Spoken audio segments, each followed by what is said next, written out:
ہم مسلمان سنتے آئے ہیں قیامت کے دن کے بارے میں، اور آخرت پر ایمان لانا اسلام کا ایک اہم حصہ ہے۔ آج ہم اس بارے میں تفصیل سے بات کریں گے۔ السلام علیکم ورحمۃ اللہ وبرکاتہ۔ اسلام کے مطابق، یعنی ہم مسلمانوں کے حساب سے، قیامت کے دن ہر انسان کے لیے ایک امتحان اور فیصلے کا دن ہوگا۔ ہمیں سمجھنا ضروری ہے کہ قیامت کے دن کے لیے کیسے تیاری کریں۔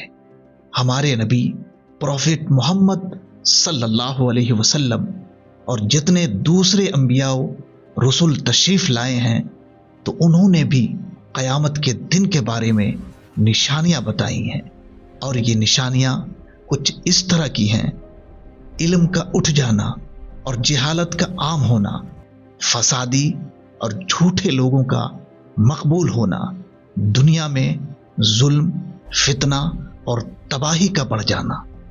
آج ہم اپنے معاشرے میں دیکھتے ہیں کہ یہ سب چیزیں عام ہو چکی ہیں۔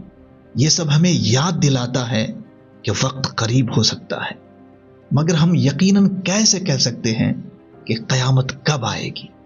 ایک حدیث میں آتا ہے کہ ایک مرتبہ صحابہ کرام رضوان اللہ علیہم اجمعین نے نبی کریم محمد عربی صلی اللہ علیہ وسلم سے پوچھا، یا رسول اللہ صلی اللہ علیہ وسلم، قیامت کب آئے گی؟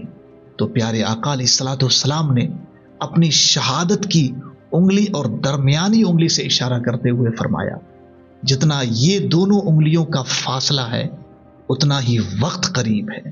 اس کا مطلب ہے کہ قیامت کا وقت نزدیک ہے، مگر اس کا علم صرف اللہ کو ہے۔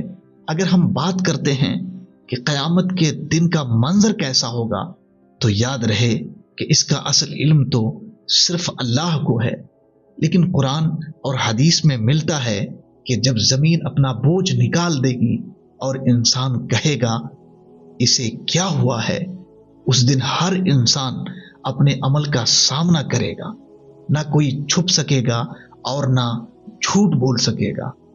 اس دن کوئی ماں اپنے جنم دینے والے بیٹے یا بیٹیوں کو نہیں بچا سکے گی، نہ شوہر اپنے عزیز بیوی کو، اور نہ دوست کے کام آئے گا۔ ہم اس دن کے سارے رشتے بھول جائیں گے اور صرف اپنے عمل کی فکر ہوگی۔ اس وقت ہر انسان کو اپنے عمل کا حساب دینا ہوگا۔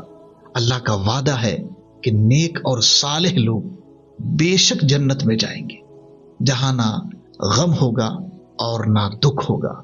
جنت وہ جگہ ہوگی جہاں اللہ اپنے نیک بندوں کے لیے ہر وہ چیز عطا کرے گا جو ان سے وعدہ کیا گیا تھا، یہاں تک کہ جنتیوں کو اللہ تعالیٰ کا خود دیدار ہوگا، یعنی جنتی اللہ تعالیٰ کو دیکھیں گے، اللہ تعالیٰ کا دیدار کریں گے۔ اللہ اکبر۔ لیکن جنہوں نے شرک کیا، خدائی کا انکار کیا اور گناہ پر زندگی گزاری، ان کا ٹھکانہ جہنم ہوگا۔ جہنم ایک سخت عذاب کی جگہ ہے۔ قرآن میں ہے، جو ایک ذرہ برابر بھی نیکی کرے گا وہ اس کا اجر دیکھے گا، اور جو ایک ذرہ برابر بھی برائی کرے گا اس کا انجام بھی دیکھے گا۔ تو میرے مسلمان بھائیوں اور بہنوں، اگر تمہارے دل میں رتی بھر بھی ایمان ہے تو قیامت کا یہ منظر یاد کر لو۔ ابھی بھی وقت ہے اپنی غلطیوں کو سدھارنے کا۔ اگر آپ ایک بڑے سے بڑے گناہگار بھی ہیں تو ابھی سے چھوٹی چھوٹی نیکیاں کر کے اپنے ایمان کو بچا سکتے ہیں۔ میں یہ نہیں کہہ رہا کہ آج ہی سے تہجد شروع کر دیں، مگر کچھ نہ کچھ نیک عمل اپنے ڈیلی روٹین میں شامل کریں۔ اپنے نیکی کے پلے کو آپ بھاری بنائیں اور اللہ کی رضا کے طلبگار بنیں۔ نماز کے پابند بن جائیں، جیسے ہمارے نبی پاک صلی اللہ علیہ وسلم نے ہمیں حکم دیا۔ ہم مسلمانوں کو فکر ہونی چاہیے کہ ہم ایک صحیح راستے پر ہیں جو صرف اللہ کی طرف لے جاتا ہے۔ صرف اللہ کو راضی کرنا ہمارا مقصد ہونا چاہیے۔ اللہ تعالیٰ کی رحمت بہت وسیع ہے، وہ ہر توبہ کرنے والے کو معاف کرتا ہے۔ حدیث پاک میں ہے، اللہ کے نبی علیہ الصلوۃ والسلام نے فرمایا کہ اللہ تعالیٰ سے کبھی بھی نا امید نہ ہو، کیونکہ وہ اپنے بندوں سے 70 ماؤں سے زیادہ محبت کرتا ہے۔ ہمیں چاہیے کہ ہم اپنے رب سے قریب ہوں اور اس کی رحمت کے طالب بنیں، اپنے رب سے ڈرتے رہیں اور آخرت کی تیاری میں اپنے عمل کو سدھاریں اور بہتر کریں۔